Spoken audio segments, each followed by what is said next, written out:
I can't help but notice that everyone in Dexter lies. A lot.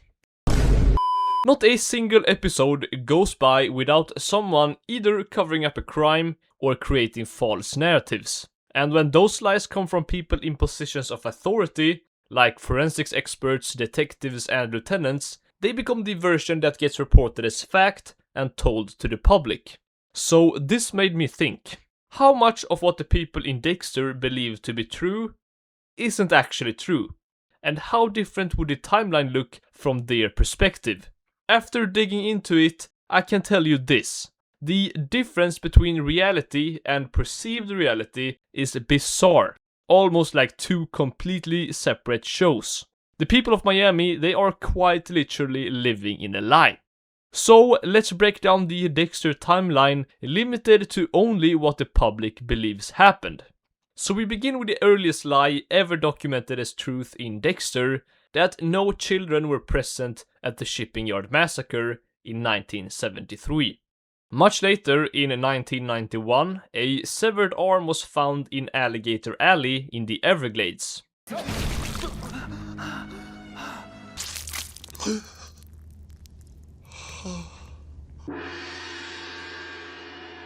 The victim was never identified and no suspect was arrested.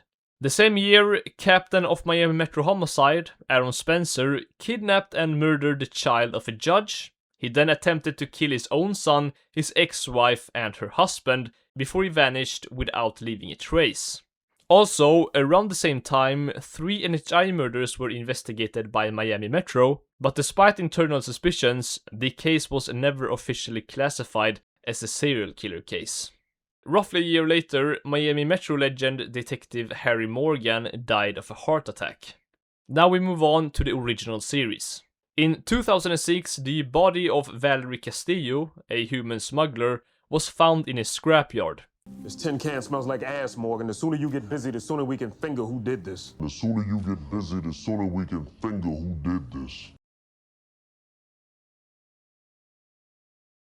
Fingerprints found on the murder weapon matched with the victim's husband, Jorge Castillo, who quickly became the prime suspect. Castillo was never caught.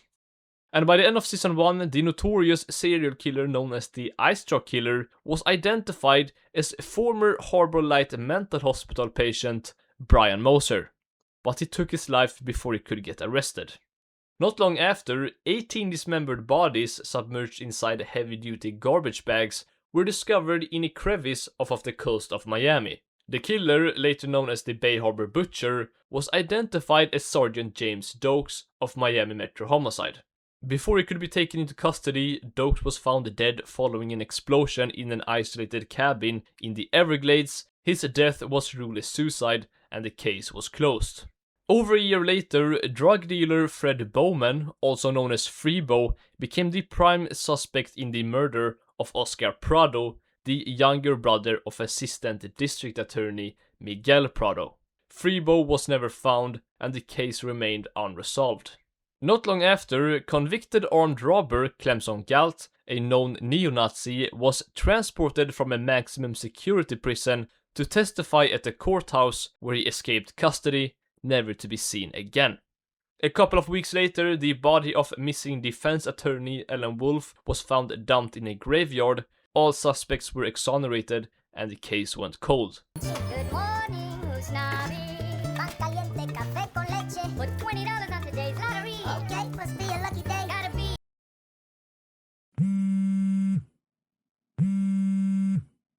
Shortly after, famous Cuban public figure, Assistant District Attorney Miguel Prado, was found strangled to death by serial killer George King. George King, formerly Jorge Orso, a captain in the Resistance Nicaraguense, later took his own life by jumping in front of a moving police car. About a year later, a severed arm was found inside the stomach of an alligator. Timothy Brand, assistant to famous photographer Jonathan Farrow, was arrested and suspected of multiple counts of murders, including that of his former employer. Around the same time, the highly prolific serial killer known as the Trinity Killer was suspected to have claimed 5 additional victims in Miami. After he was identified as high school teacher Arthur Mitchell, a nationwide manhunt was issued for his arrest, but without success. Arthur Mitchell, suspected to be linked to over 280 homicides across the country, was never caught. In another high-profile investigation, several men with ties to motivational speaker Jordan Chase were linked to a series of kidnappings, sexual assaults, and murders. While one of the suspects died in an unrelated incident, Chase went missing along with the other suspects before police could build a case against them. Unconfirmed police theories later suggested that Chase may have killed the other suspects before fleeing the country.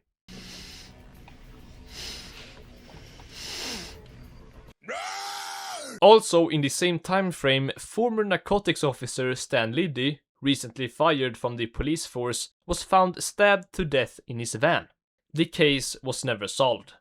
After having evaded law enforcement for nearly 3 years, Arthur Mitchell, the Trinity Killer, tracked down and murdered his wife and daughter, leaving his son without a family before once again disappearing without a trace. At the same time, university professor James Galler, along with his former student Travis Marshall, carried out a series of religious killings. The so-called Doomsday Killers were never taken into custody alive. Marshall allegedly killed his accomplice before later committing ritualistic suicide. Not long after that, murder suspect Hannah McKay escaped custody, and Captain Maria LaGuerta was killed in the line of duty by newly released inmate and former mob boss Hector Estrada, who was also fatally shot during the exchange. Roughly a year later, forensics analyst Dexter Morgan of the Miami Metro Homicide Department fatally stabbed suspected serial killer Daniel Vogel with a pencil during a GCR test. The incident was ruled oopsie doopsie. Dexter Morgan and his sister Deborah Morgan, former lieutenant of Miami Metro Homicide, disappeared during Hurricane Laura. Wreckage belonging to Morgan's boat was later discovered in the storm's aftermath. Neither body was ever recovered, and both were presumed dead. Now, this is the first part in the timeline where it becomes genuinely difficult to tell what the public actually knows. And it's regarding Harrison Morgan. The last confirmed sighting of Harrison Morgan in Miami was on a bus with fugitive and suspected killer Hannah McKay. After that, he disappears for nearly 10 years. Here are the facts. His mother was already dead, his father and aunt were presumed dead in the hurricane, and Harrison vanished alongside a wanted criminal. To me, that sounds a lot like kidnapping. But when we listen to Angel Batista talking about Harrison to Chief Bishop in New Blood, there is absolutely zero indication of any concern that he may have been kidnapped. So did the police just not care about the 7-year-old son of their dead co-worker just disappearing? Wouldn't Jamie Batista, Harrison's babysitter and the sister of the lieutenant, push for a massive search effort? Apparently not. To me, this doesn't make a lot of sense, but let me know in the comments what you think the people of Miami believe happened to Harrison, if they even believed anything at all. I'd be curious to hear. Anyway, moving away from Miami, roughly 10 years later in the small town of Iron Lake, beloved local figure and truck stop owner Kurt Caldwell was following a gruesome discovery revealed to be responsible for the deaths of at least 31 women, as well as his own son, Matt Caldwell. He was, however, never caught. The small town of barely 3,000 residents was also struck by another tragedy, when the now exonerated suspect in the Matt Caldwell case, Dexter Morgan, was attacked inside his cell by a local police officer. The officer was killed in the confrontation, which was ruled self-defense. Dexter Morgan had prior to the incident been presumed dead for about 10 years. Shortly after, Morgan was shot by Iron Lake Police Chief Angela Bishop and rushed to the hospital with life-threatening injuries. Bishop later stepped down from the force of her own accord. And as of now, no charges have been filed against the Iron Lake Police Department for the severe mishandling of former murder suspect Dexter Morgan. Do you want to press charges against the Iron Lake Sheriff's Department for Chief Angela Bishop shooting you? No. Moving on to New York City, the serial killer known as Lady Vengeance was arrested and identified as Mia LaPierre. She took her own life while in custody. In a separate investigation, Angel Batista, former captain of Miami Metro Homicide, was found dead inside the manor of billionaire philanthropist Leon Prater during the annual NYPD gala. As of now, authorities have been unable to locate Prater.